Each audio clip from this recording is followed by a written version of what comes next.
How's it going, guys? Kevin back at you with another video. In today's video, I want to provide a little bit of an update on the LOSI NASCAR. Then I also want to talk about this little contraption here. So with that, let's get into it. Kicking it off with the LOSI NASCAR here. So you can see what I have here. This is the Ford body. And you can see the bumper is nice and flush there. Now, I also have the Chevy and the Toyota bodies here. And what's actually a little bit interesting is the hoods are different shapes, which was news to me and a little bit shocking considering I figured NASCAR, these would all be very, very similar and identical. But people let me know that for the other bodies here, for these two, my setup would sometimes cause the front bumper to sit a little bit higher. So I'm just gonna take this off here. A little bit harder to do one-handed, but you can give it a little wiggle and pop it up. One last one in the back, there we go. So what I've done here, as you can see, is I've actually added a little bit of a radius and a curve to the front of these pieces. So this is on both sides, so all four pieces are still symmetrical. You can see in the rear, this is the older piece. I left this on so I could show you. You can see how it's completely flat. And by just adding this little bit of a curve to it here, hopefully the camera stays in focus, you can see that that sinks the front down. And so essentially what happens now is with the body, you can see if I have all the holes lined up here, just like so, you can see that it sits nice and flush right at the bottom there. So there may still be like a 0.5 millimeter gap, but nowhere near the 1 to 2 millimeter plus gap that people were stating previously. So just showing with both bodies here. Again, here's the other body. Make sure it's all lined up. And again, you can see it is super, super nice and flush. So super, super happy with that change. If you do have one of the older setups and you want one of the curved setups, or you can either reach out to me, or you can just take some sandpaper and sand down that front edge. I had a customer that did that and they were pretty successful. Everything still works good. So with that, I want to jump over to talking about the axle. So you might be able to tell from the title, but what I'm trying to do here is to make essentially a universal mount onto the SCX6 rear axle here, so that other people can easily add their own beds, trailer designs, all kinds of different things to it.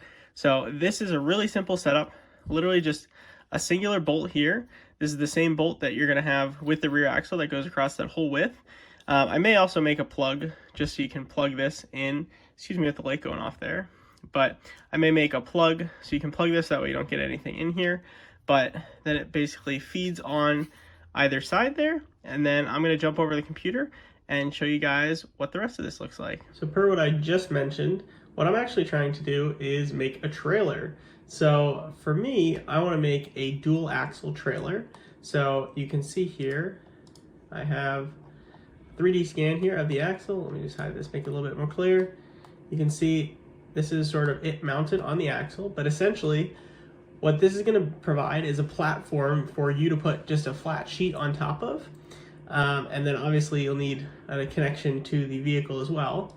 But I'm basically using this so I can make a dual trailer base. So this is going to be able to fit one SCX6 or possibly two SCX10s, with the goal being that I can potentially either sell this as a kit or I can sell the files for people who want to make their own trailers and whatnot. But right now there's not really a very easily affordable SCX6 trailer. And I know that's sort of a somewhat limited market, but it's something that I'm interested in, and I'm sure a bunch of you would be as well. So the nice thing is this flat piece here can be laser cut, so it can be pretty easily and quickly manufactured.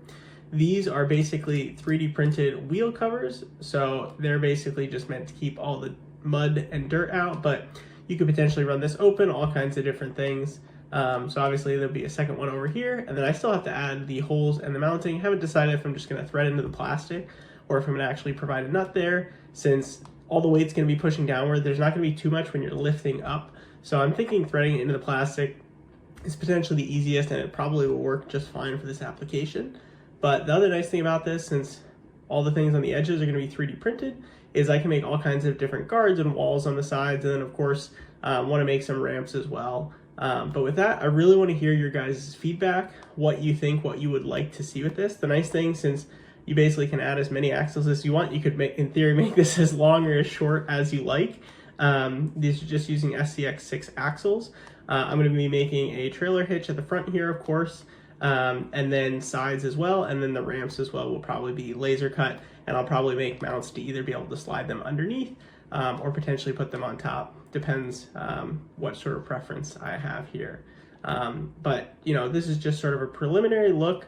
This is probably going to get built over the next couple weeks here, but it's something that I think some people might be interested in. So if this is something you're interested in, and whether or not you just want to purchase potentially this file, so that way you can cut your own sheet, make your own simple little DIY trailer, or you'd be interested in the whole kit. This is fairly long.